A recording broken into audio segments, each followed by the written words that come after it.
Sadhguru, I read in one of your question answer sessions that you were referring that even meditation is not the thing. Like, I mean, maybe it's a confusion to me. Right? Buddha didn't meditate much, though his followers did. I mean, it's just a state of ecstasy which people get into. Uh, is it that? Uh, like, of course, I meditate and get the feeling of bliss and ecstasy, and it remains throughout the day. Is that enough for a spiritual journey? I'm a bit confused. It's enough incentive. It's only an incentive. Ecstasy is only an incentive. If it's painful, would you do it? No. So you feel blissful and ecstatic, that's only an incentive, that's not the goal. So Buddha was ecstatic? No, Buddha was never ecstatic. Did you ever see him dancing? He just sat like this. That's different. If I ask you to sit like that, would you sit? No. You need some incentive. So, just creating that sweetness in the system is an incentive. And above all, if you are feeling ecstatic within yourself, you become a better human being, isn't it? Aren't you? When you're very happy, aren't you a wonderful human being? Only when you're unhappy, you're a nasty human being, isn't it? Isn't it so? When you're happy, you're a wonderful human being, everybody is, isn't it? So keeping you ecstatic, a dose of ecstasy in the morning, the world is feeling better up.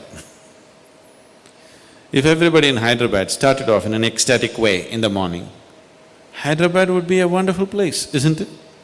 They start with tension, so it's something else is happening. So ecstasy is not the goal of meditation, it is just an incentive to keep you going, because otherwise you wouldn't go. So what is meditation?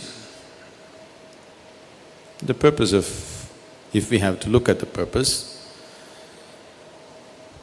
if you sit in meditation, slowly it will become like this, your body is here, your mind is out there, what is you is somewhere else. Once these three things are happening separately, once there is a space between you and the body, between you and the mind, this is the end of suffering. Once the fear of suffering is taken away, only then you will keep your instinct of self-preservation down, otherwise you won't keep it down. As long as the fear of suffering is there, you will not keep the instinct of self-preservation down. The only reason why you are naturally not spiritual is because you have empowered your instinct of self-preservation too much.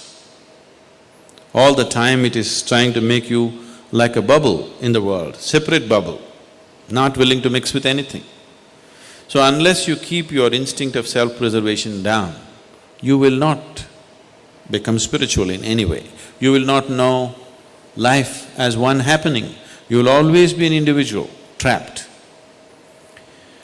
Have you noticed even in your general life, when you're very happy, you keep your guards down? Isn't it so? When you're unhappy, fully shielded. When you're happy, little down, isn't it? When you're very happy, it's all down. Have you noticed this? So this is the reason why you're willing to be happy only among certain people. Because you don't know how to be just happy and still know where to stop life when it has to be stopped. You're willing to be happy only with 5 people in your life because you think that is the only safe atmosphere where you can be happy, because you have always understood happiness as a certain vulnerability.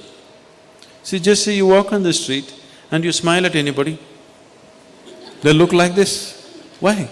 What's their problem smiling back at you? What are they going to lose? They think if I smile, he may exploit me. How will he exploit you? If he comes to pick your pocket, you can stop him. If he smiles, even a pickpocket smiles at you, why can't you smile at him? What is the problem? Just try today and see, just go out and smile. People who look like this, they're surprised, somebody is making me vulnerable to life. They want to go on the street like rocks, they want to go home and become life. Doesn't work. After some time you become a rock there also. If you want to be life, you must practice it everywhere, isn't it?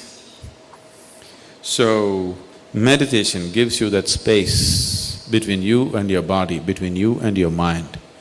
Whatever suffering human beings have known, it has either entered them through the body or through the mind. Do you know any other kind of suffering? There are only two kinds of suffering, isn't it? Once you have a distance from these two things, this is the end of suffering.